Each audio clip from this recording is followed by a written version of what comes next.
ปีนี้นะเป็นปีที่ตุ๊กตารู้สึกว่าตัวเองน่าหักขึ้นเป็นอย่างจริงว่าฉันเป็นอย่างคือว่าสมตัวเองมันน่าหักขึ้นอีหลีพวกเจ้าถ้าพวกเจ้าเห็นครูตุ๊กตาตั้งแต่แรกจนมาถึงปัจจุบันนี้นะพวกเจ้าจะเห็นว่าบุคลิกของครูตุ๊กตาการปากการเว้ารอยยิ้มมันเปลี่ยนไปมันบ่คือแต่ก่อนของครูตุ๊กตารู้สึกว่าตัวเองอะแข็งกระด้างแหงแบบมันฟาดมันเฟียสอย่างเดียวนะมันฟันมันเหมือนแบบเป็นคนที่พยายามที่ค่อยต้องเก่งค่อยต้องแลนคือแบบมันเหมือนคนที่แบกความที่ค่อยต้องเก่งอยู่ตลอดเวลานะแล้วมันเฮ็ดให้เฮารู้สึกว่าเฮาก็เป็นคนนะเฮาไม่ได้จำเป็นต้องแบบพยายามที่จะต้องเก่งตลอดแล้วก็ต้องแลนอยู่ตลอดไม่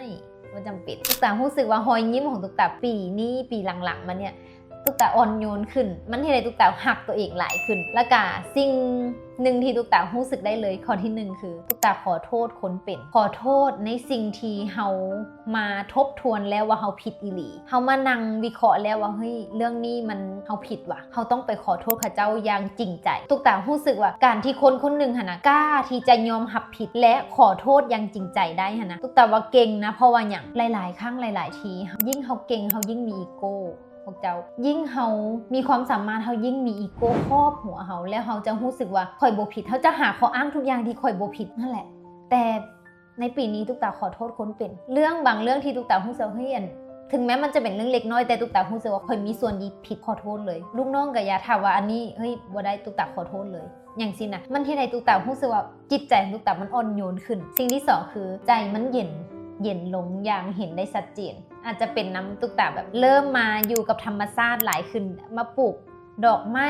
มาแบบเฮ็ดสวนมาอยู่กับเสียงนกเสียงกามาอยู่กับธรรมชาติแบบเอาตัวเองมาอยู่กับวงจรที่มันมีพลังงานที่ดีๆที่เฮามักแล้วมันเฮ็ดให้ตัวตุ๊กตารู้สึกว่าค่อยอ่อนโยนขึ้นหลายค่อยใจเย็นลงหลายค่อยบ่ได้แบบเกรี้ยวกราดคือแต่ก่อนที่แบบมาจัดให้เดี๋ยวนี้อะไรอย่างเงี้ยถามว่ามีบ่หมดนั้นถ้าหากว่าแม่นไผที่เฮ็ดผิดและเราต้องจัดการเพื่อความเป็นเราต้องขีดเส้นของตัวเองและไผมาก้าวกายเรากันยังต้องมีอยู่เราบ่มีเลยคนสิมาคมเราได้แต่สิ่งที่ฮู้ก็คือเขาใจเย็นลงหลายทั้งลูกทั้งผัวทั้งคนรอบข้างรู้สึกว่าพอเขาเปลี่ยนตัวเรานะทุกอย่างมันเปลี่ยนไปตามหมดเลยสิ่งที่3คือตุ๊กตาบ่คาดหวังกับคนอื่นหลายเขาคาดหวังตัวเขาเองมากกว่าคาดหวังว่ามื้อนี้ค่อยตื่นมาเนี่ยค่อยเฮ็ดเวียกตัวนี้นะค่อยเฮ็ดหยังสำเร็จเด้แล้วค่อยเฮ็ดให้มันเต็มที่ให้มันได้หลายที่สุดที่ค่อยจะเฮ็ดได้แต่ถ้ามันบ่เต็มที่หรือว่ามันผิดพลาดไปหรือว่ามันบ่ได้ตามที่กำหนดก็บ่เป็นหยังบ่ต้องไปกดดันตัวเองประมาณว่าเข้มงวดกับตัวเองแต่ผ่อนปลนกับคนอื่นแต่ก่อนเข้มงวดกับคนอื่นเข้มงวดกับตัวเองแบบตึงไปหมดอะไรพวกเนี้ย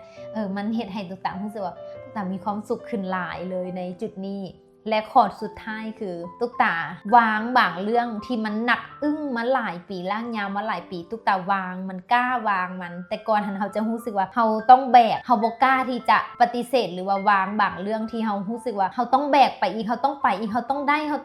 แล้วมันเฮ็ดให้ตุ๊กตารู้สึกว่ามันหนักอยู่ในใจของตุ๊กตาแล้วเขาเนี่ยเก็บไว้คนเดียวเขารู้สึกว่า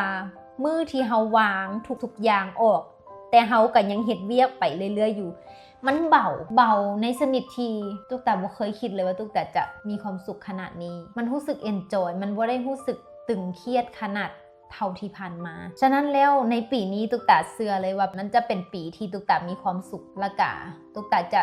ตกผลึกหลายๆอย่างที่อยู่ในหัวใจของตุ๊กตาหลายขึ้นมันจะเป็น